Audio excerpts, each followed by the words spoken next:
And Rick Woods retired about the time I was getting into Speedway, so he was quite old as a Speedway rider. And he didn't really like motorcycles no more after he retired.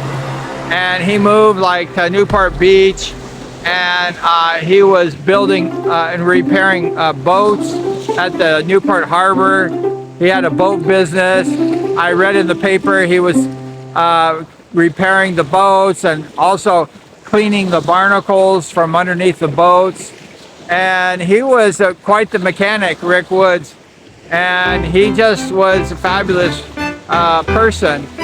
And then as he got older, I think he developed some kind of cancer, and it was sad because Rick Woods started, his health started to go down. And they had a charity thing where they were raising money for Rick Woods, his hospital bills and stuff.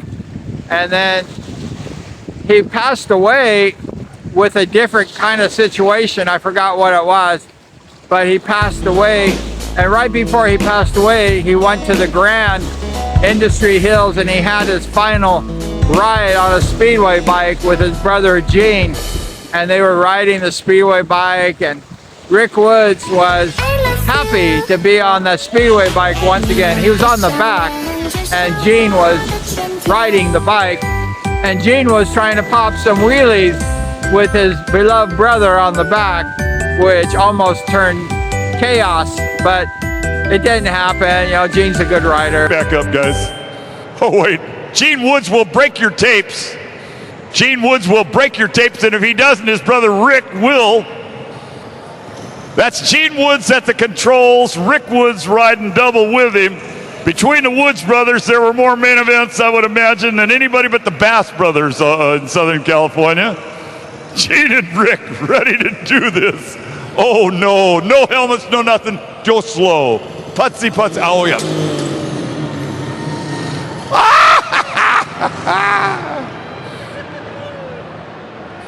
Rick Woods won the national championship starting in 1969, several times in the 70s. His brother Gene, I first announced him as a 9-year-old motocrosser at national minicycle events. You know what they don't get to hear? Is a crowd. They need to hear a crowd. You're starting it. You're getting there.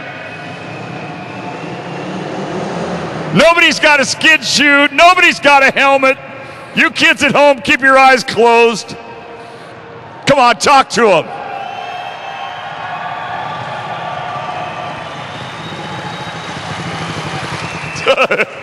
Wait a minute, Rick. How'd you let the riding chores get away from you to your younger brother? He wasn't supposed to do that. He wasn't. You weren't. You were supposed to go slow. I was. Oh, you were. That was slow? Excuse me now? I didn't hear you. That was slow? It was supposed to be a little slower, I thought. A little slower, he said. Yeah, well, that was good. I thought it was slow. You like that? Hey, wait a minute. These two guys need to hear you. Would you please say hi to the Woods brothers? Thank you, gentlemen. Thank you both for being here tonight. I'm out of breath from sitting there. It's just from riding shotgun, right? It was just sad to see the passing of a legend so young, Rick Woods, and we will never forget the legend, the memories of the early days of Rick Woods as one of the great Speedway legends of all time in American Speedway. And Rick was just a fabulous rider.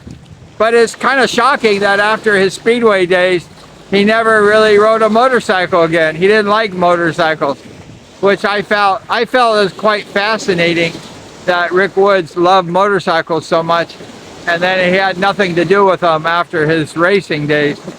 But some guys are like that, you know, they just want to race and then that's it. I like to ride motorcycles every day, so it's hard for me to relate to somebody never touching a motorcycle, because motorcycles are fabulous, whether it's a Speedway bike or other bikes.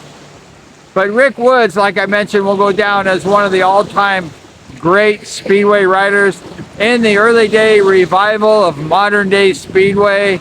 And he was just a shining star, and he was good and he was very good. So good, he won the first United States Speedway Championship at the Whiteman Stadium in 1968 amongst really great riders. So Rick Woods had a fabulous and decorated speedway career. And we will never forget the great riding ability and the memory of the truly great rider, which was Rick the Rocket Woods.